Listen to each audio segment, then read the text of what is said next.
ప్రారంభమైన ultraviolet electric bike డెలివరీలు, రోబోలతో charging, 1600 kilometre range ఇచ్చే ఎలక్ట్రిక్ కార్, ఇటువంటి లేటెస్ట్ అప్డేట్స్ ని ఈ రోజు మన ఈవీ కుర్రాళ్ళు లైవ్ ఛానల్ తెలుసుకుందాం. నమస్తే, నేను మీ కృష్ణ చైతన్య మండేలో, మీరు చూస్తున్నారు ఈవీ కుర్రాళ్ళు లైవ్. మీరు ఒక ఎలక్ట్రిక్ స్కూటర్ లేదా ఎలక్ట్రిక్ బైక్ లేదా ఎలక్ట్రిక్ సైకిల్ కొందాం అనుకుంటున్నారా? కానీ మంచి వెహికల్ ఏంటో తెలియక కన్ఫ్యూజ్ అవుతున్నారా? అయితే కేవలం 199 రూపాయలకే మన ఈవీ కుర్రాడు కోర్సులో జాయిన్ అవ్వండి. ఒక బెస్ట్ ఈవీ కొనుక్కోవడానికి కావాల్సిన నాలెడ్జ్ ని మీరే పొందండి. ఫస్ట్ చూసినట్లయితే అల్ట్రావైలెట్ కంపెనీ వాళ్ళు తమ X47 ఎలక్ట్రిక్ బైక్ యొక్క డెలివరీస్ అయితే ప్రారంభించారు.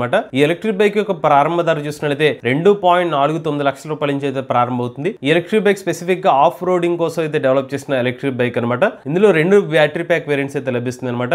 7.1 కిలోవాట్ బ్యాటరీ ప్యాక్ కెపాసిటీ నుంచి టాప్ అండ్ వేరియంట్ వచ్చి మనకి 10.3 కిలోవాట్ కెపాసిటీతో వీళ్ళు బైక్స్ అయితే ఇస్తున్నారు. అయితే ఓవరాల్ గా 3 వేరియంట్స్, స్టార్టింగ్ వేరియంట్ వచ్చి 7.1 కిలోవాట్, టాప్ అండ్ వచ్చి 10.3 కిలోవాట్ కెపాసిటీతో ఇస్తున్నారు అనమాట. అలానే వీళ్ళు 7.1 కిలోవాట్ బ్యాటరీ ప్యాక్ కెపాసిటీతో 211 కిలోమీటర్ రేంజ్ క్లెయిమ్ చేస్తున్నారు. 10.3 కిలోవాట్ బ్యాటరీ ప్యాక్ కెపాసిటీతో 323 కిలోమీటర్ రేంజ్ క్లెయిమ్ చేస్తున్నారు. అలానే ఈ బైక్ లో 200 మిల్లీమీటర్ల గ్రౌండ్ క్లియరెన్స్ కూడా ఇస్తున్నారు. నెక్స్ట్ అయితే బోల్ట్ ఎర్త్ కంపెనీ వాళ్ళు అటుల్ గ్రీన్ టెక్ కంపెనీ వాళ్ళతో టైప్ అయ్యారు అనమాట. సో ఈ కొలాబరేషన్ లో భాగంగా అటుల్ గ్రీన్ టెక్ సంబంధించిన ఎలక్ట్రిక్ 3 వీలర్స్ ఎవరైతే కొనుగోలు చేస్తారో కస్టమర్స్ ఇంటి దగ్గరికి బోల్ట్ ఎర్త్ రిప్రజెంటేటివ్స్ వెళ్లి ఛార్జింగ్ స్టేషన్స్ ఏదైతే ఉంటుందో ఇన్స్టాల్ చేస్తారు. అంటే వాళ్ళు హోమ్ ఛార్జర్ అయితే వాళ్ళే ఇన్స్టాల్ చేస్తారన్నమాట. ఇన్స్టాల్ చేయడమే కాకుండా దాన్ని సేఫ్ గా ఎలా యూజ్ చేసుకోవాలి అనే డెమో అంతా కూడా బోల్ట్ ఎర్త్ వాళ్ళు అయితే ఇస్తారు. సో ఈ కొలాబరేషన్ అయితే జరిగింది. స్పెసిఫిక్ గా ఏంటంటే ఈ అటుల్ గ్రీన్ టెక్ వాళ్ళు స్పెసిఫిక్ గా సేల్స్ మీద ఫోకస్ చేస్తే ఈ ఛార్జింగ్ స్టేషన్ నెట్వర్క్ అంతా కూడా బోల్ట్ ఎర్త్ వాళ్ళు అయితే చూసుకుంటారు. మొత్తం భారతదేశ వ్యాప్తంగా ఎక్కడైనా సరే అటుల్ గ్రీన్ టెక్ సంబంధించిన ఎలక్ట్రిక్ ఆటో అమ్ముడిపోతే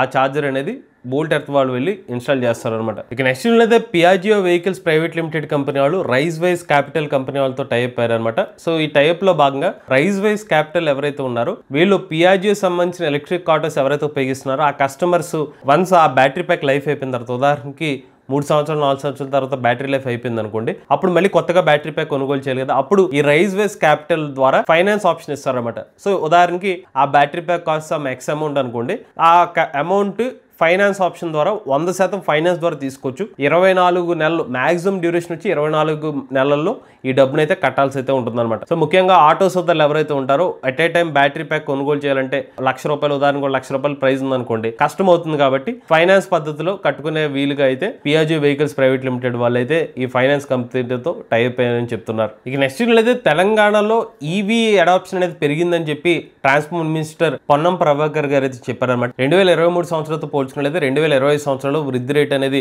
1.13% పెరిగినట్టుగా చెప్తున్నారన్నమాట. సో ముఖ్యంగా 577 కోట్ల రూపాయలు ప్రభుత్వం ఎలక్ట్రిక్ వాహనాలకు ఇన్సెంటివ్స్ అయితే ఇచ్చారు. దీనివల్ల ఈవీ వాహనాల అమ్మకాలు బాగా పెరిగాయని చెప్తున్నారు. అంతేకాకుండా కొత్తగా 20,000 ఆటోలకి అలౌ కూడా ఇచ్చారనమాట. హైదరాబాద్ ప్రాంతాల్లో ఆటోలు నడుపుకునే విధంగా పర్మిషన్ కూడా ఇచ్చారు. దీని తర్వాత కూడా ఈవీ యొక్క అడాప్షన్ పెరిగినట్టుగా ట్రాన్స్పోర్ట్ మినిస్టర్ గారు అయితే చెప్పడం జరిగింది. నెక్స్ట్ అయితే the international federation of electric vehicle association వీళ్ళు ఎవరైతే ఉన్నారో భారతదేశ వ్యాప్తంగా ఎలక్ట్రిక్ వాహనాల పట్ల అవగాహన కల్పించాలనే ఉద్దేశంతో ఎలక్ట్రిక్ వాహనాల మీద ఒక ఇండియా టూర్ అయితే వేశారన్నమాట. మొత్తం 21,000 కిలోమీటర్ల ట్రిప్ అనమాట ఇది. ఇందులో భాగంగా ఈ ట్రిప్ హైదరాబాద్ చేరుకుంది. 10,000 కిలోమీటర్లు రీచ్ అవడం కూడా జరిగింది. సో దీన్నే భారత్ మహా ఎలక్ట్రిక్ వెహికల్ ర్యాలీ అని కూడా పిలుస్తున్నారన్నమాట. సో ఈ ర్యాలీ ఏదైతే ఉందో మొత్తం 100 రోజుల పాటు అయితే ఉంటుంది. సో ఇంకా ఒక 45 రోజులు అయితే ఇంకా మిగిలి ఉందన్నమాట.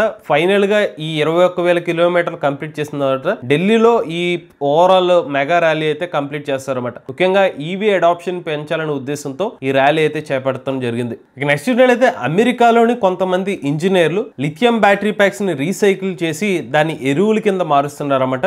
అసలు విషయం ఏంటంటే లిథియం ఐరన్ ఫాస్ఫేట్ బ్యాటరీస్ ఏదైతే ఉన్నాయో ఈ బ్యాటరీ ప్యాక్స్ ని రీసైకిల్ చేస్తూ 90% వరకు దాన్ని వెనక్కి తీసుకురావచ్చు. అంటే రీసైకిల్ చేసి దాన్ని కొత్తగా అయితే ఉపయోగించుకోవచ్చు అనమాట. బట్ మిగిలిన 10% సొల్యూషన్ ఏదైతే ఉంటుందో అందులో ఫాస్ఫేట్ కానీ ఇతర పదార్థం అయితే ఉంటుందో ఆ పదార్థం ద్వారా వీళ్ళు ఎరువులు అయితే తయారు చేస్తున్నామని చెప్తున్నారు. దీన్ని వ్యవసాయంలో అయితే ఉపయోగించవచ్చు అని చెప్పి ఇంజనీర్లు అయితే చెప్తున్నారు. కుదిరితే దీని గురించి ఒక డెడికేటెడ్ వీడియో చేయడానికి ప్రయత్నిస్తాం. ఇక నెక్స్ట్ అయితే ఓబర్ గ్రీన్ కాస్త ఇప్పుడు ఓబర్ ఎలక్ట్రిక్ కింద అయితే మార్చేశారు అనమాట. సో ఓవరాల్ గా ఏదైతే వీళ్ళ యాప్ మొన్నటి వరకు ఓబర్ గ్రీన్ అయితే అనౌన్స్ చేస్తున్నారు.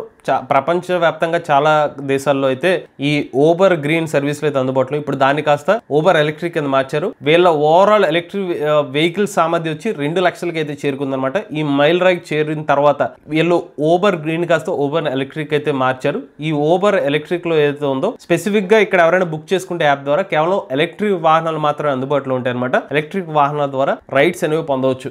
నెక్స్ట్ అయితే చైనాలోని జాంగ్జీ అనే ఒక ప్రాంతంలో ఒక 6 ఆర్మ్ యాక్సిస్ కలిగిన ఒక రోబోట్ అయితే కనిపిస్తుంది అనమాట.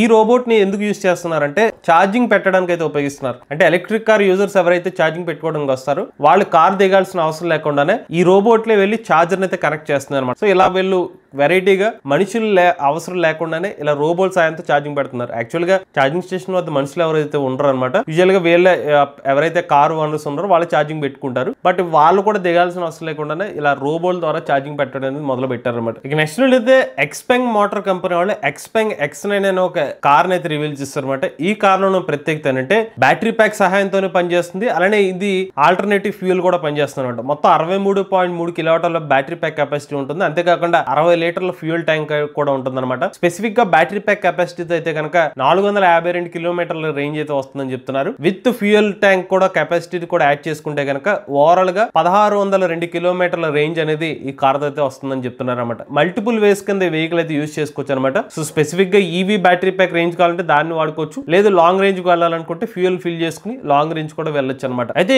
ఈ కార్ యొక్క రేట్ ఇంకా వెల్లడించలేదు. బట్ అంచనా ధర చూసుకున్నది $56,000 నుంచి $63,000 మధ్యలో ఉండే అవకాశం ఉండొచ్చు. ఇక నెక్స్ట్ చూసినట్లయితే ఆస్ట్రేలియాకి చెందిన రెడ్ ఎర్త్ అనే కంపెనీ వాళ్ళు V2G అనే ఒక చార్జర్ ని తీసుకొచ్చారన్నమాట. సో ఈ చార్జర్ యొక్క ప్రత్యేకత ఏంటంటే ఇది ఒక కన్వర్టర్ లాగా వర్క్ చేస్తుంది. ఎవరైతే ఆస్ట్రేలియాలో ఎవరైతే ఎలక్ట్రిక్ కార్ ఓనర్స్ ఉన్నారో ఈ కన్వర్టర్ ని అయితే వీళ్ళ దగ్గర ఇన్స్టాల్ చేసుకుంటే కనుక వీళ్ళ వెహికల్లో ఛార్జింగ్ ఏదైతే ఉందో దాన్ని వీళ్ళు గ్రిడ్కి ఇవ్వాలనుకుంటే కనుక ఆ కన్వర్టర్కి ఈ వీళ్ళ కార్ని కనెక్ట్ చేస్తే కనుక ఆ అడిషనల్ ఎనర్జీ కాస్త గ్రిడ్కి వెళ్తుంది అనమాట. సో దీని ద్వారా వీళ్ళు అమౌంట్ అనేది సంపాదించుకోవచ్చు. ఇన్ కేస్ వాళ్ళకి ఎక్సెస్ ఎనర్జీ వృధా అవుతుందంటే, లేదు వాళ్ళ ఇంటికే ఈ పవర్ ని పంపించాలనుకుంటే వీళ్ళ వెహికల్ నుంచి ఈ పర్టికులర్ మెషిన్ ఉపయోగించి వీళ్ళ కార్ నుంచి ఇంటికి కూడా పవర్ సప్లై అయితే ఇవ్వచ్చు అనమాట. 11 కిలోవాట్ల కెపాసిటీతో ఈ ఛార్జర్ని అయితే ప్రజెంట్ మార్కెట్లో తీసుకొచ్చారు. ఇక నెక్స్ట్ అయితే షామీ కంపెనీ వాళ్ళు చైనా దేశంలో ఎవరైతే SU7 ఎలక్ట్రిక్ కార్ కొనుగోలు చేస్తారో వాటికి సబ్సిడీ వస్తుందని చెప్పి వాళ్ళైతే కన్ఫర్మ్ చేశారనమాట. సో మనటి వరకు క్లారిటీ ఇవ్వలేదు సబ్సిడీ వస్తుందో లేదని. బట్ షామీ కంపెనీ వాళ్ళు అయితే క్లారిఫై అయితే చేశారు.